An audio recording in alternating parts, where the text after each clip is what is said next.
இன்னைக்கு காலையில் எந்திரிச்சதே லேட்டு தாங்க. 8 மணி டியூட்டிக்கு 7 மணிக்கு தான் எந்திரிச்சிருக்கேன். டக்குன்னு ரெடி ஆகி அவசர அவசரமாக கிளம்புனா சாப்பிட்டு போகணும், டிஃபன் வச்சுட்டாங்க. நம்ம சாப்பிடாம போனால் பெரிய பிரச்சனையாகும். அதனால் உட்காந்து லப்பு லப்புன்னு சீக்கிரமாக சாப்பிட்டு கிளம்பிட்டோம். வெளியில் இறங்கும் போதும் இன்றைக்கி செம்ம கலர்ஃபுல்லாக இருந்துச்சுங்க. அப்படியே வண்டி எடுத்துகிட்டு கஸ்டமர் பிளேஸ் வந்துட்டேன். பிடிச்சி ஓடி வந்தால் கஸ்டமர் கீழே வெயிட் பண்ணுங்கன்ட்டாங்க. Welcome to Abu vlogs. Video ஃபுல்லாக பார்த்து பிடிச்சிருந்தா ஒரு ஃபாலோ பண்ணுங்கள். தொடடா சட்ரை அப்படின்னோடனே சட்ரை ஓப்பன் பண்ணோடனே இன்றைக்கி நம்ம எடுக்க போகிற வண்டி Ertiga. Automatic gear system, petrol engine. வண்டி பொறுமையாக கீழே இறக்கி டியூட்டியை ஸ்டார்ட் பண்ணியாச்சு. பேசன் பிரிட்ஜே எனக்கு செம்ம காலியாக இருந்துச்சுங்க. அப்படியே பீச் ரோடு வழியாக பீச்சோட அழகுகளை ரசிச்சுக்கிட்டே போயிட்டு இருந்தேன். நம்ம அண்ணா சமாதி, எம்ஜிஆர் சமாதி, அப்படியே பீச் ரோடு, பட்டினம்பாக்கம், பொறுமையாக அப்படியே சோழிங்கநல்லூர் வந்துட்டோம். சோழிங்கநல்லூர் அந்த ஹாஸ்பிட்டல் தான் வந்திருந்தோம். அங்கே ட்ராப் பண்ணிட்டு அப்படியே ஒரு டீ சாப்பிட்லாம். டீ கடைக்கு வந்து ஒரு லெமன் டீ ஆர்டர் பண்ணேங்க.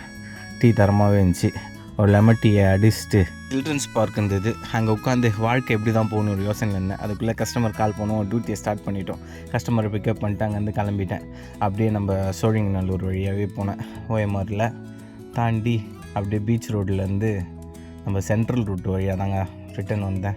ரிபன் பில்டிங் வழியாக தாங்க வந்துருந்தேன். ரிபன் பில்டிங் ஆப்போசிட்டில் அந்த சவுரில் வச்சு இந்த பெயிண்டிங்லாம் நல்லா இருந்துச்சுங்க. வேசார்பாடி வந்துட்டோம். வேசார்பாடி வந்து கஸ்டமரை ட்ராப் பண்ணிட்டு சத்திரை சாத்திட்டு கிளம்பிட்டோம். Tata, bye bye, take care, see you. நான் உங்கள் அபு. பிடிச்சிருந்தா ஒரு சப்ஸ்கிரைப் பண்ணிக்கோங்க.